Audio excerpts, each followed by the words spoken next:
નમસ્કાર મિત્રો, SP education ચેનલમાં આપ સૌનું હાર્દિક સ્વાગત છે. આપણી ચેનલ પર જો નવા હો તો ચેનલને સબસ્ક્રાઇબ કરી લેજો, જેથી તમને ટાટ સરકારી ભરતી અને સરકારી પરીક્ષાઓની લગતી નવી અપડેટ મળતી રહે. જો આપણી ટેલિગ્રામ ચેનલ પર જોઈન ન થયા હોય તો ત્યાં થઈ જજો. વિડીયો નીચે લિંક મૂકેલ છે, ત્યાં પણ તમને શિક્ષણને લગતી ઘણી માહિતી મળી રહેશે. ટેટ 1નું અંદાજિત મેરિટ બનાવવાની મેં કોશિશ કરી છે મિત્રો, અને આની આસપાસ જ મેરિટ રહેતું હોય છે. 3-4 વર્ષથી હું માધ્યમિક છે, ઉચ્ચતર માધ્યમિક અને ટેટ 2 અને ટેટ 1નું અંદાજિત મેરિટ બનાવતો આવ્યો છું.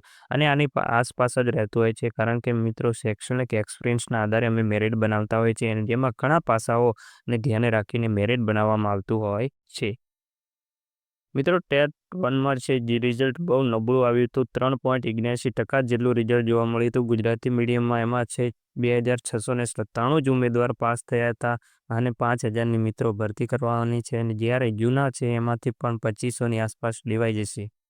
હવે ટેટ 1 ભરતી મેરિટ કેમ નીચું જઈ શકે છે તેના કારણો જોઈએ. કોમન ઉમેદવારો છે જે ટેટ 2 પાસ છે, માધ્યમિક પાસ છે, ઉચ્ચતર માધ્યમિક પાસ છે, અને ક્રમિક ભરતી પ્રક્રિયા. ઘણા ઉમેદવાર એવા હશે કે જેમણે પીટીસી કર્યા બાદ બીએડ પણ કર્યું છે, અને બીએડ કર્યા બાદ MA 1 પણ કર્યું હોય, 2 કર્યું હોય, ત્યારબાદ તેઓ માધ્યમિક અને ઉચ્ચતર માધ્યમિકની પરીક્ષા પણ પાસ કરી ચૂક્યા હોય.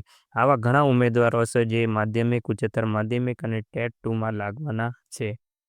હવે જોઈએ ટેટ 1નું અંદાજિત મેરિટ કેટલું રહી શકે છે. જનરલ માટે 66+ની આસપાસ રહી શકે છે, જ્યારે EWSમાં 62%ની આસપાસ રહી શકે છે. હવે SC/BC ઉમેદવારો છે જેમને 64+ મેરિટ થતું છે, તેઓ 100% આવી જાય એવી શક્યતા રહેલી છે. જ્યારે SC ઉમેદવારોને 65+ રહી શકે છે, જ્યારે ST ઉમેદવારો માટે જેટલા પણ ઉમેદવારો પાસ હશે 51%ની આસપાસ બધા જ લેવાઈ જઈ શકે છે. તો મિત્રો ટેટ 1નું મેરિટ બહુ નીચું જવાની શક્યતા પૂરેપૂરી રહેલી છે. આજના વિડીયોમાં બસ આટલું. મળીશું નેક્સ્ટ વિડીયોમાં.